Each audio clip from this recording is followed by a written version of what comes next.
개전에 정이 없음이란 단어 어려우시죠? 이 새끼 안 될 새끼다 이런 말입니다. 좀 심하게 쓰면 이제 뭐 이렇게 쓰겠죠.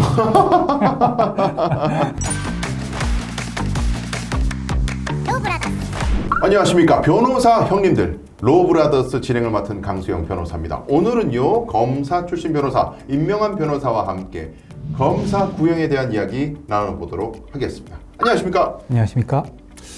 자, 법정에 가서 이제 재판 말미에 돼가지고 판사님이 자 이제 검찰청 구형하세요 이렇게 한마디 하면 검사님이 일어나셔가지고 피고인은 신경 2년 쉬어주시기 바랍니다 이렇게 흘리듯이 피고인들이 깜짝 놀랄 때가 많습니다. 생각했던 것보다 훨씬 강한 구형을 할 때가 많아서 구형이라는 게 대체 뭐고 어떻게 정해지는가 이 이야기를 좀 해야 될 것 같은데 네. 도대체 구형이라는 게 뭡니까? 구형이라는 건 쉽게 말해서 검사가 이 사람이 이런 잘못을 했으니 이만큼 처벌해 주세요 하고 법원에 의견을 내는 겁니다. 말 그대로 검사의 의견이기 때문에 징역형을 구형했다고 해서 바로 징역을 가는 건 아니에요. 결국 형은 법원이 정하는 거니까요. 네. 다만 판사님들도 구형을 참고하긴 합니다. 검사의 의견에 불과하다. 결국은 판단은 판사가 한다. 그렇다면 구형은 별로 그렇게 의미가 없는 거 아닙니까? 그렇진 않습니다. 단순한 의견이긴 하지만 말씀드린 대로 판사님들도 참고를 하시고요. 네. 판결이 선고되고 나면 검찰 측에서 항소할지 여부의 기준이 되기 때문에 어허. 아무 의미가 없다고 할 수는 없습니다. 선고를 잘 받았는데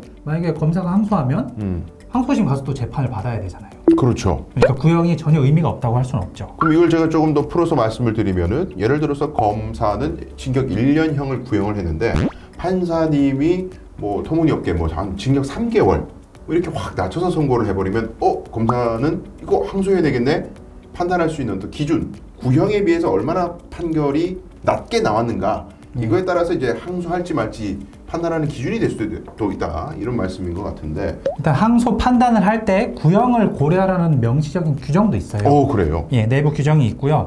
만약 검사가 구형한 형량에 반도 나오지 않았다면 검찰 측에서 항소할 가능성이 높아집니다.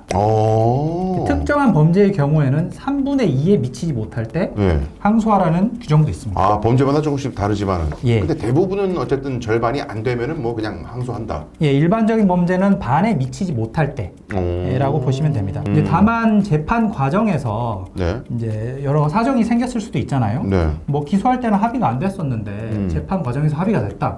이건 분명히 구형에 고려가 돼야 되는 요소거든요. 아, 원래는 구형할 때 그때 당시에도 합의가 됐다면은 낮게 구형했을 텐데. 그렇죠. 그 이후에 합의가 또 갑자기 됐을 수도 있다. 그렇죠. 그런 경우에는 이제 항소를 안 할 수도 있어요. 네.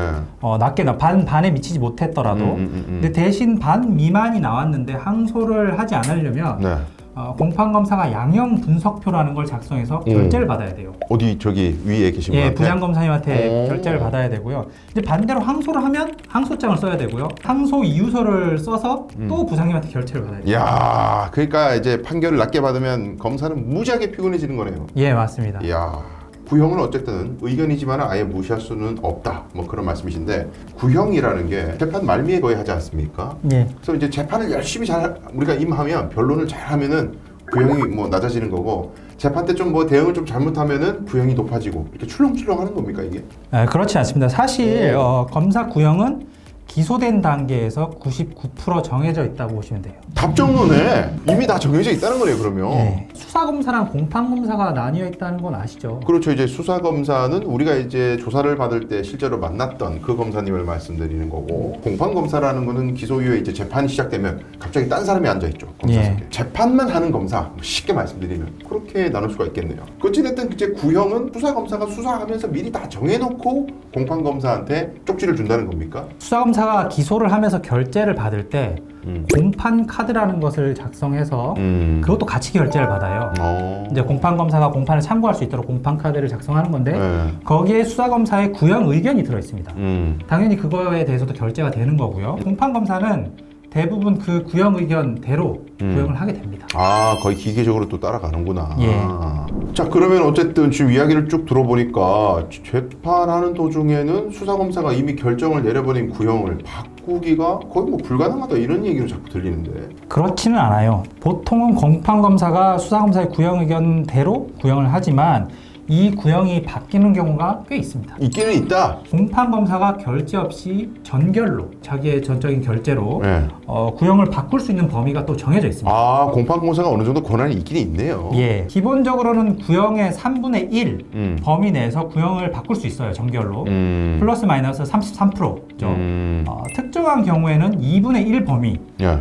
플러스 마이너스 50% 늘릴 수도 있고 줄일 수도 있고. 예, 범위 내에서 구형을 바꿀 수도 있어요. 뭐 예를 들면 뭐 공판을 하는 도중에 검사를 뭐 비난한다거나 쌍욕을 한다거나 드물지만 저희들이 그런 사건들을 가끔씩 보는데 그럼 공판검사 화가 나서 법정에서 말이지 법수 의지가 없고 법 지키려는 의지가 없고 오히려 재판부와 검사를 모욕하고 이거 반성도 없고 피해자도 욕하고 이건 안 되겠다 늘립시다 뭐 가령 그럴 수도 있다는 겁니까? 그럴 수도 있죠. 그래서 법정에서 함부로 하면 안 되는구나 어쨌든. 다만 뭐 공판검사한테만 그렇게 했다는 사정만으로는 뭐 구형을 그렇게 올리진 않겠지만 여러 태도나 그런 사정들을 고려해서 구형을 올리는 경우가 종종 있습니다. 그러니까 중요한 포인트 말씀하셨는데 뭐 수사검사가 이미 구형을 거의 결정했다 하더라도 그럼 재판 때 난 그냥 이렇게 다리 꼬고 앉아서 제끼고 있겠다.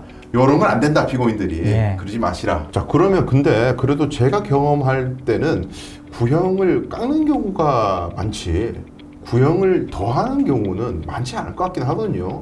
예, 수사 단계에서 합의가 안 됐는데 재판 과정에서 합의되는 경우가 꽤 많지 않습니까? 그런 경우에는 뭐 그런 사정을 고려해서 구형을 깎기도 하고 이제 수사 단계에서는 범죄를 부인하다가 네. 재판에서 이제 자백하고 뭐 진지하게 반성하는 모습을 보이는 경우도 있어요.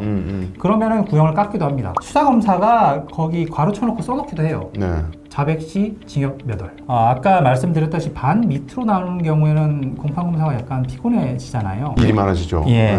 그렇기 때문에 애초에 선고형을 예측해서 반 이상 정도에 맞추도록 구형을 깎는 경우도 있어요. 사이좋게 물어볼 수도 있을 것 같기도 하고 뒤에서 판사님한테 혹시 그런 경우는 없고요. 판사님의 평소 성향에 비추어서 이걸 내가 뭐 징역 2년 구형이 돼 있어가지고 징역 2년을 구형했는데 판사님이 뭐 9월, 10월 이렇게 선고를 할 것 같다. 그럼 반 밑으로 나오는 거잖아요. 그렇죠. 그렇기 때문에 뭐 일이 많아지니까 1년 6월 내지 뭐 1년 이렇게 구형하는 경우도 있습니다. 이제 그 공판검사는 그 재판부에만 출입을 하니까 판사님이 예. 계속 보정돼 있고 하다 보니 수십 건 수백 건씩 하다 보면 성향도 파악이 되고 그래서 눈치껏 이제 예. 줄이기도 한다. 그러면 거꾸로 드물지만은 구형을 오히려 공판검사가 높여버리는 경우. 뭐 예를 들면 증거가 명확한데 피고인이 너무 뻔뻔하게 부인을 한다거나 법정에서 피고인의 태도가 굉장히 안 좋다거나 이런 경우에는 구형이 높아질 수도 있어요. 본인이 무죄를 주장하더라도 되도록 변호인이 있으면 변호인을 통해서 이야기를 하는 것이 좋습니다. 아무래도 이제 본인이 직접 얘기를 하다 보면 흥분해가지고 막말을 하는 경우도 있지 않습니까? 피해자를 탓하는 이야기를 하는 경우들이 많죠. 이런 건 정말 안 하시는 게 좋아요. 특히 증인신문 하는 경우에 네. 피해자가 이렇게 앞에 나와 있으면 변호인이 옆에서 이렇게 신문을 하는데 중간에 막 뛰어들어가지고 그거 아니잖아! 뭐 이런 식으로 막 피해자한테 따지고 뭐 막말하고 이런 경우가 있거든요. 많죠. 그런 경우 많죠. 그런 태도를 보이면은 굉장히 이제 태도가 불량하다고 봐서 구형을 높이는 경우도 있죠. 근데 이게 이제 안타까운 게요. 증인신문 이런 거 피해자 앉혀놓고 할 때 변호사가 질문을 하고 뒤에 이제 앉아 있는데 변호사가 사건 내용을 잘 모르는 것 같아. 질문을 똑바로 안 해. 그럼 뒤에서 얼마나 답답하겠어요. 그러다 보니까 막 자기가 나서서 덤벼들고 이런 경우들도 있다. 그러니까 변호사 실력이 좀 모자라거나 불성실한 경우에 피고인이 답답해서 그런 경우도 생길 수 있다. 자, 그런 게 좀 비극적인 일이에요, 사실. 그렇기 때문에 뭐 사전에 증인신문 하기 전에 이런 내용을 물어볼 거다. 뭐 이렇게 의뢰인이랑 상의를 해두는 게 좋겠죠. 근데 그 와중에 변호사하고 전화 자체가 안 된다. 이런 사무실은 여러분들 피하시는 게 맞겠죠? 범죄 피해가 있는 경우에 피해 회복을 위해서 뭐 노력하는 모습을 보이지 않을 때 피해자를 오히려 탓하거나 모욕하거나 진심 어린 피해자에 대한 사과가 없이 피해 회복도 하지 않고 아무 노력조차 하지 않는다. 나 돈 없어. 이런 얘기만 계속 반복한다. 그럼 구형이 높아질 수도 있다는 거군요. 예, 그러면 이제 공판검사가 공판카드에 쓱 써요. 뭐 개전의 정 없음, 완성 없음, 피해 회복 노력 전혀 없음. 개전의 정의 없음이라는 단어 어려우시죠? 이 새끼 안 될 새끼다 이런 말입니다. 좀 심하게 쓰면 이제 뭐 피고인 진상 뭐 이렇게 쓰기도 저 오늘 말씀을 좀 정리해 보자면은 검찰의 구형이라는 것은 수사검사가 이미 거의 정하기 때문에 대부분 수사검사의 의견대로 가지만 공판에서의 태도 변화 예를 들면 아주 좋은 태도를 보이고 피해 회복을 위해서 노력하고 피해 변상을 해서 뭐 합의가 되거나 하면은 구형이 달라질 수도 있고 반대로 피해자를 탓하거나 비난하거나 사법부를 모욕하거나 뭐 불량한 태도를 보인다면 또 구형이 거꾸로 높아질 수도 있고 그런 말씀으로 정리를 할 수 있겠습니다. 맞습니다. 변호인 없이 첫 재판에 나오는 경우가 꽤 많거든요. 그때는 본인이 억울하다고 해도 이렇게 막 막말하시지 마시고 판사님한테 국선 변호인이라도 선임을 해달라고 말씀을 하시는 게 좋습니다.